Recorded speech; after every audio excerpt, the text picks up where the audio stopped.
The key is, as business owners and as active participants in a family relationship, right? We can govern ourselves, make decisions, make an impact so that we can help people who are oppressed.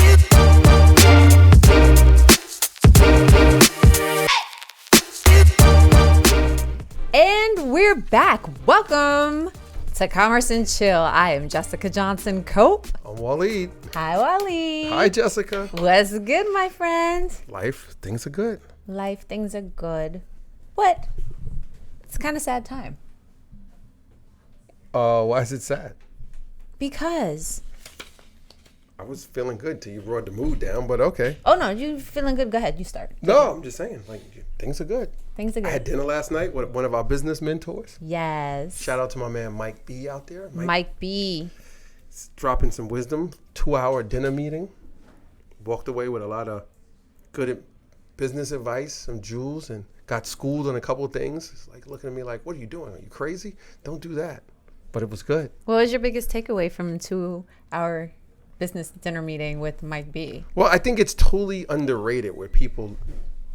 Well, the word mentor and mentee, I think, get thrown around a lot. Mm-hmm. People talk about having a business mentor. Mm-hmm. And really, to me, it goes back to what we talked about before, the whole opinion versus advice. Mm-hmm. And when I look at somebody who's a mentor or someone I'm going to go to for advice, is someone who's actually walked in the shoes that you're in.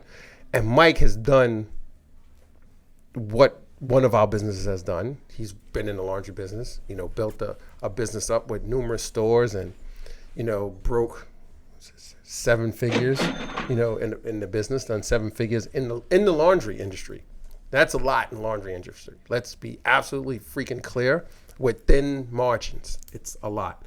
And then he's worked with a variety of other businesses like coaching them, as well as developing and building businesses too.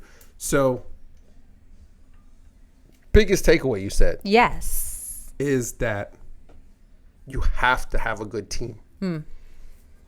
Having good people on your team, I think, is totally underrated, and people truly don't appreciate it. And I am so living the life right now because we've gotten some dynamic people on the team, and it's not just like 1 or 2. Like, we're almost at that. We're like at the 98%, 95% rate of our upper management team of being the right people. So I hate to be the 2% that's not making the cut. Yeah, but those people out there who think they're our competitors better watch the out. So we're gonna be on fire soon. Give them an E. Give them an E. Somebody, explicit. this episode's about to be explicit. Get the beeps going. No, this is a family friendly episode. Okay. If you say so. So pack away all the E's, okay. all the F-bombs and all that other stuff. I'll try. Just don't get me too excited in this episode. I'll do my best. Okay. So just for frame of reference, for anyone who hasn't been to Commerce and Chill Land before, we are a married couple who also happen to own businesses together. And we work in the laundry garment care business as well as in the security business. So by the time we sit down to join you in Commerce and Chill Land, we've probably been working over 8 hours.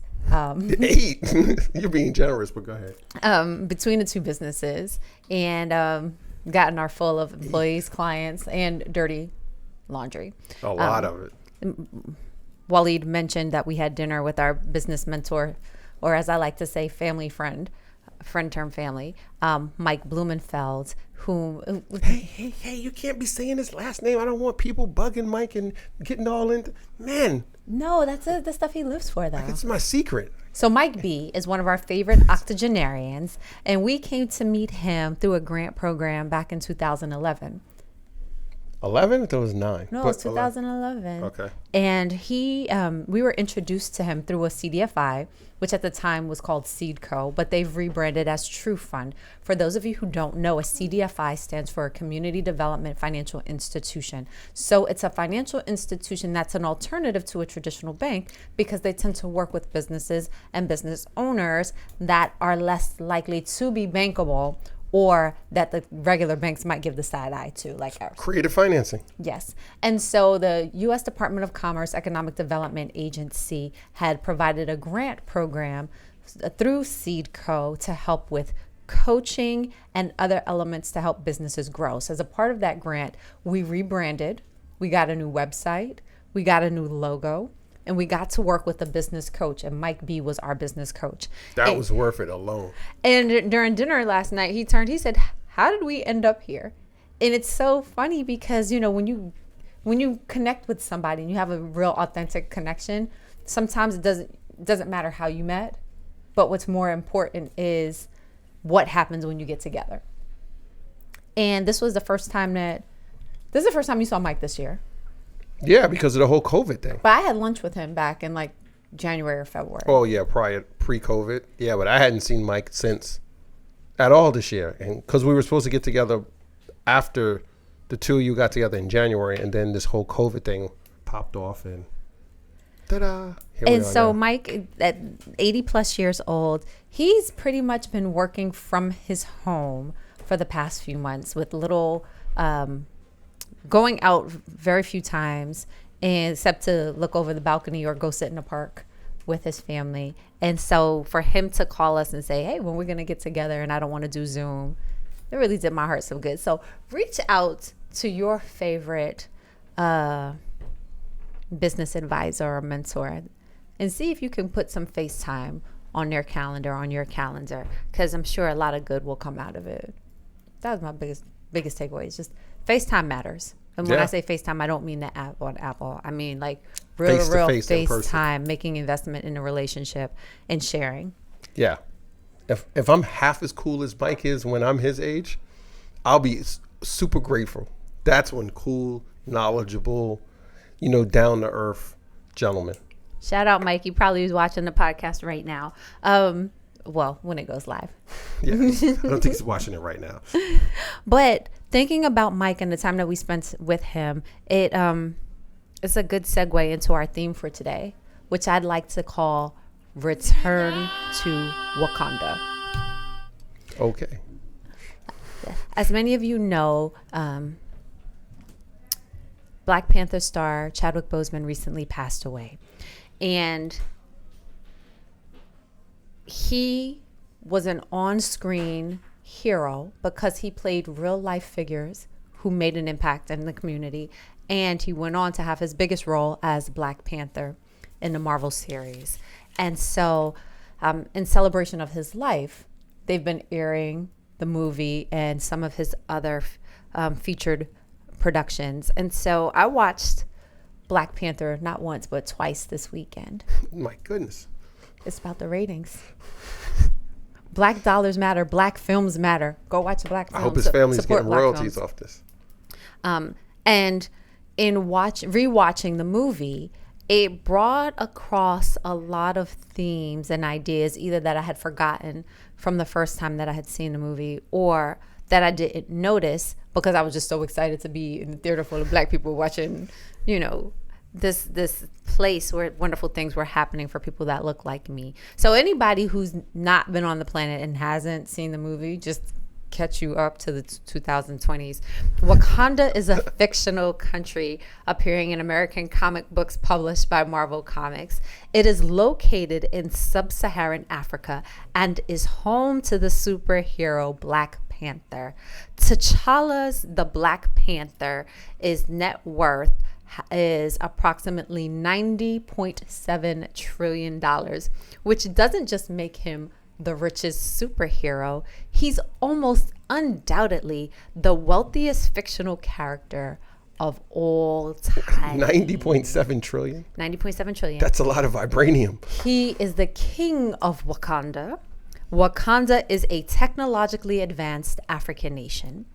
An exceedingly rare metal called vibranium is mined there, making it one of the richest and most technologically advanced nations on Earth. This is why Black Panther's T'Challa is so rich. So just to give you some context, that's his homeland. He's, battling some generational demons. He's trying to protect his family. And it really made me think about family, business, wealth, and legacy.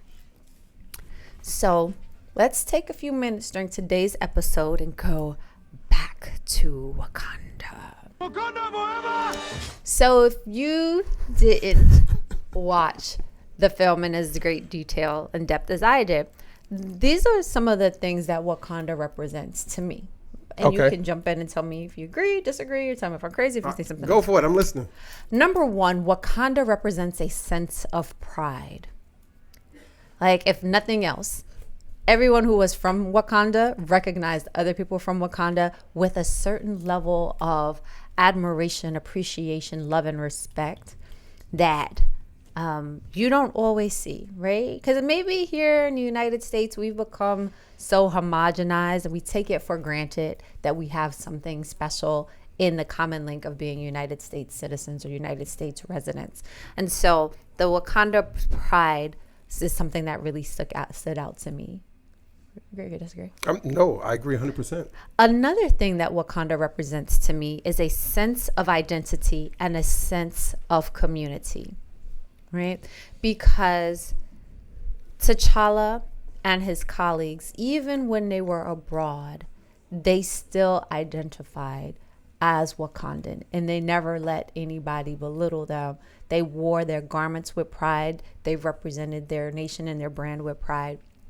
And so the identity and sense of community that came from the people in Wakanda resonated throughout the movie to me.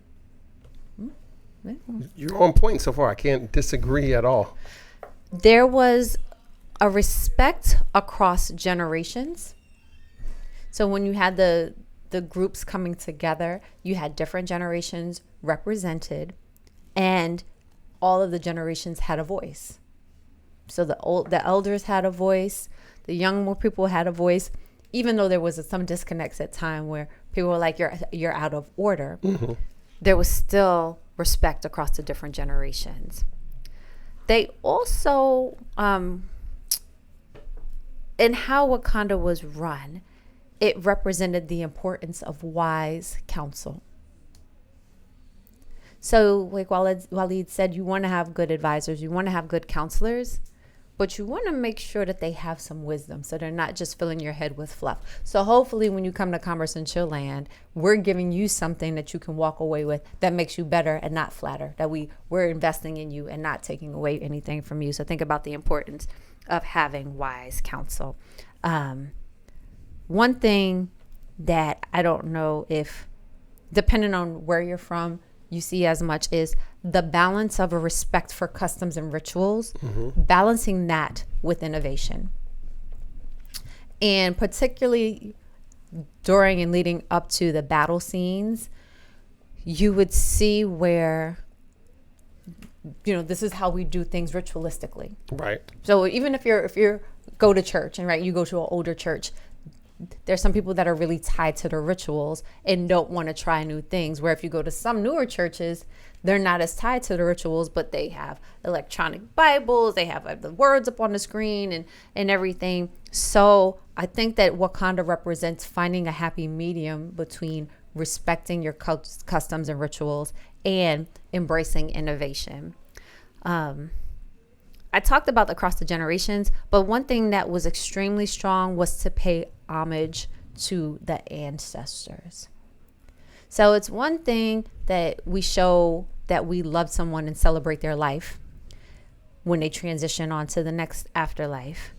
But it's another thing to be very intentional about stopping and thinking about the ancestors, and the fact that there were at least two scenes. Well, there are two scenes where T'Challa actually had conversations with his father on the other side. And then the scene where Killmonger had a conversation with his father on the other side. Is that let's not get away from paying homage to our ancestors. Lastly, one of the things that Wakanda represented for me is in watching the different tribes and the different families, is that represented different streams of income. Okay. So whether they were the mountain tribe, whether they were the river tribe, whether they were the agrarian tribe, everybody had something that they could contribute to the sustainability and the livelihood of Wakanda, but they did it in a different way. And so then we, as business owners, we as family members, we can have different streams of income to contribute to the business, to contribute to the family. And no one stream of income is more important than the next. They all have their place, but it's important to embrace that there are many ways that we could do that. So those were the biggest things that I thought about Wakanda and going back to Wakanda as it applies to business, life, love, and marriage. What are some of your takes from watching it again, Chief? You just made up, not made up, but you just got so deep and took all this from it. I was just like, there's some people fighting some people and stuff getting blown up and some metal rocks in the mountain glowing and making things fly. I was like, wow, like it's cool. It's action. Now I'm just sitting here like, I need to go watch it again so I can go get a generational history lesson from it as well as a financial lesson from it. Because you've just blown me away with your whole back to Wakanda theory here. It's I don't know what to say. So you mean to tell me that when you watched the movie again over the weekend, you weren't moved in any kind of way because of what was on the screen? Well, that's a different question. But I don't even remember what your original question is. I'm so blown away with the way you dissected Black Panther and pulled all these other pieces out of it. Now I'm like, I need to go reevaluate how I look at movies now. I'm just looking at it trying to get some entertainment out of it. But looking at your second question, what motivation you get out of it. Well, when you look at these things, mm-hmm. Well, I shouldn't say we. When I look at these things, the first thing I look at is like, what is a lesson or what can someone get out of it that could be applied to either the current business practices mm-hmm. or that could be applied to someone's work ethic or their current situation, like at home, whatever the case might be. So when I look at it, I always think of how do you take that and put it towards the business. So when I look at it, they're taking this natural resource that they were fortunate to have on their land, and then taking that natural resource and studying its powers or its capabilities, and then using it to its fullest extent to enhance the way they run their country or the way they run their business, and to take care of those in their country, in their community, and in their family. So I look at it as, even though it's fictional, and we know a lot of fiction, what's that saying, that art imitates reality? Art imitates life, yeah. Art imitates life, but at the same time, I believe a lot of stuff that it's like, you see these movies sometime and people are like, oh, those movies were predicting what happens in the future. Like The Simpsons. Like The Simpsons. Like there's stuff that happened in The Simpsons and it happens in real life.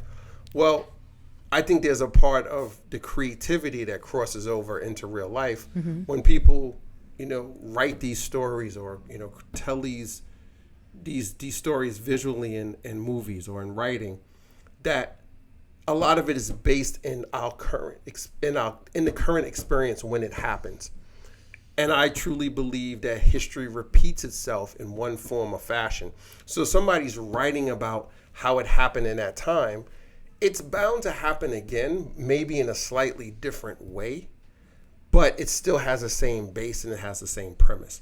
So when I look at these movies or read these books, mm-hmm. I look at what can we extract from it and then apply it to our business. Right. So if you ask me what could I take out of, Wakanda or Black Panther, mm-hmm. I would first look at, in our business, what resources do we have? And when I say resources, it could be something tangible as well as people, team members, and then use it to the benefit of everyone in our community or on our team. You grinning kind of hard. What you going to say? No, I'm just trying to move the hair out of the microphone. That's all. Oh, okay. Mm-hmm. You smile to move the hair out the microphone. That's awesome. So I see that and use that as motivation to say, what can you apply that to Johnson Security? or to the soapbox or whatever other venture we're working on or we're starting. Right. So in that case, they put no matter what, nothing came before Wakanda. Right.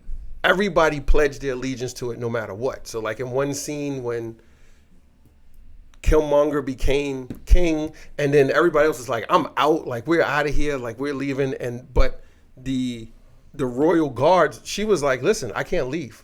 My allegiance is to the throne, to the country. I'm here for that. No matter who sits on it, I still have to protect the country. Mm-hmm. So I look at it like, how do we build a team? How do we find the people that say, no matter what, we need to protect the throne. We need to protect the business, because the business will provide for everyone on the team.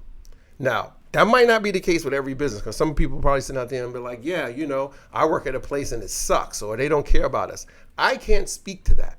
I'm speaking to when you work in an environment where it's a good culture and the team comes first and the leader truly cares about everyone on their team. I can't speak to that other stuff. So when I say this and you're like, oh, Waleed, that doesn't exist, whatever. That's in your world, it doesn't exist, because, I don't reckon that is a reality for a lot of people, but I don't recognize that in our world, because having the team and the different members, it plays a big part in. And if you look at the movie, like you said, there was different tribes, and each tribe was like the border tribe, it did this. Everybody contributed to the success and the well-being of the entire country. Anything else? That's it. That's my biggest takeaway from it. I mean, everything else is just pure entertainment. But even to the point where, especially during the fight scenes, if you looked, it was people who grew up together, people who looked like one another, people who knew each other's families, battling each other. And the image of that made me think, what are we doing? What are you talking about later on when they got at the end, like when they had a new king? Well, they thought they had a new king because T'Challa wasn't dead. Right. But that bit really large. So people fell for the okie doke. So which led me to believe, were these people really loyal? Because his homeboy was kind of pissed because, I get it, his parents died when they had the raid on the border and they got killed. But he was so caught up on revenge, he was so short-sighted to follow Killmonger to say, hey, we're going to get these weapons out to all the war dogs, and we're going to free all the oppressed people. Now, that's a whole nother conversation. I don't know if we should talk about in this podcast and maybe another one, because that's a whole nother part that's deep that you go into talking about, to this day, how people are still oppressed, whether it's financially, it's mentally, it's emotionally, it's education. There are things that oppress people in America. And let's be clear, America is one of the greatest countries in the world because of the opportunities one has here. Mm-hmm. But if we look at it in its present state or how it was built, there is oppression. Make no mistake about it. The key is, as business owners and as active participants in a family relationship, right? We can govern ourselves, make decisions, make an impact so that we can help people who are oppressed, and so that we can halt oppression in its progress. So by creating jobs, that's 100%. One way you can help pull people up out of oppression, by working together and people seeing a somewhat functional married couple. Somewhat functional? What? Because I'm just saying, people don't like. Oh, just the part that they see. Right. They don't see everything. You were giving a synopsis. Like, this is somewhat functional. No. That you can use your business. You can use the model, the role model that you are, to help battle people who are in oppression. But be mindful of the tricks of the enemy, right? Because Killmonger, bless his heart, he was just using the tools and the resources that the government had equipped him with. They had taught him how to go in and disrupt nations. They had taught him how to destroy their basic resources. And so he was just putting into play what he had been programmed, based on how he was programmed. So the note for business owners is, how have you been programmed? And what of your programming is counterintuitive and working against what's in the best interest of you, your family, and your community, and what's working in favor of you, your family, and community, and what programming do you need to stop and reverse. That's where wise counsel can come in and be of assistance. And again, just don't fall for the okie doke, because there's a lot of foolishness out there, and people will be having you thinking that your business is just a tool for making money. Or how about you just fix your mistakes when you make them?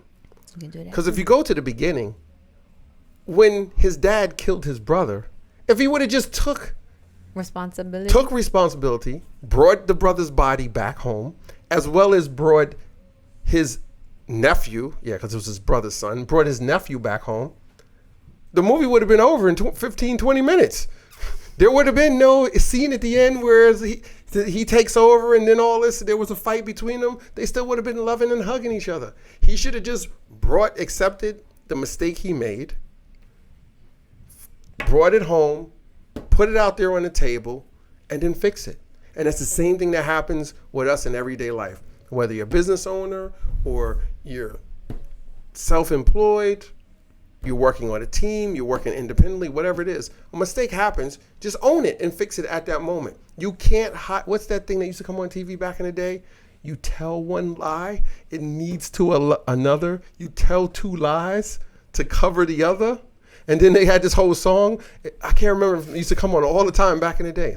When you tell one lie, it leads to another. When you tell two lies to cover each other. But it was a song about telling lies. And it was like how if you keep telling lies, you have to keep doing other things to keep covering up. Right. Versus take the energy and just fix it. I made a mistake and fix it from the beginning. Right. That's it. The movie would have been over. And if you want to extrapolate on that point just a little bit, because we both work in family businesses, we have to address the family dynamic a lot more frequently than other people. Family businesses. Don't say that. Family dynamics. Don't say that. But there are lots of people in families who have uncertainty with their relatives because of ghosts.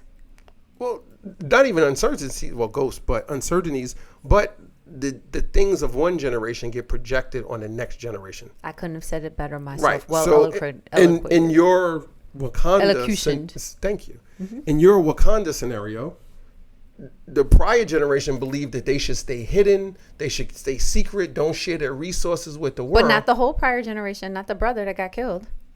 No, the brother wanted to just go out there and kick ass because he was like, I'm tired of seeing our brothers and sisters being oppressed. So that was kind of a different take on it, but it's kind of similar, but it was a different take. Where the son, he takes over, him and the sister, and they're like, okay, we're going to share these resources, and then his girlfriend, because they want to help and empower people around the world. They want to spread it beyond their borders. So if you're talking generational, those generational ghosts, or, I hear people on, and this annoys them out of me, when you see people all posted on social now, and they talking about, double tap this if you're going to be the first millionaire in your family. We're going to break generational curses and all this. First of all, because someone in the prior generations from you wasn't a millionaire, does that mean it's negative? Does that mean it's a generational curse? They were doing their thing to get them where they needed to be at that moment. It was a different day and age. So they didn't have the internet. They didn't have all these opportunities that you have to be able to do a side hustle or freelance or create businesses, blah, blah, blah, where you can make money while you're sleeping because somebody's buying some drop shipping thing you're doing, or you're selling some e-course to people and you're saying how they can make money drop shipping, but you're not drop shipping. You're just making money off selling them your course for you to make money. But that's another episode we can talk about another time. Y'all got that on the list? So two another episode. There's 2 more episodes coming out of this, right? But to negate it popped up during the Black Lives Movement also. You saw people walking around or posting or with signs saying, we're not the prior generation. This is not the generation to F with or something like that. And then people went and corrected them and was like, you shouldn't say it that way because that's disrespecting the groundwork that the prior generation laid for you. Right. So it's a generational, you're breaking generational curses. Now, if you want to say you're breaking cycles of not creating wealth, or you want to break cycles of financial ignorance in your family, I'll co-sign that one. But this whole generational curse thing and all this that I see going on in the internet, I'm like, I'm not buying into that. Because that just sounds like, to me, you're putting that out there to hype your agenda or whatever you're selling or whatever you're promoting on your IG or whatever. Like, it's a generational curse because you're the first person to go to college. Like, do you know what college was like for your great grandparents, or what the work environment was like? Was college something? First of all, let's talk about generational curse when they talk about that. How many businesses now are saying college degrees are not required for you to get a job there? Google, Amazon, a lot of them started putting it out there like early this year, late last year, that they're no longer requiring that you have a college degree. So is it now a generational curse if I don't go to college? It depends. Right, but it's ridiculous. Yeah. So yeah, back to your point about the generational ghost, then yeah, I kind of got sidetracked. But I say all of that to say sometimes we make burdens because of things that happened in the past that we don't own any part of. So release those ghosts, release those burdens. If you ain't had nothing near nickel in that beef, walk away.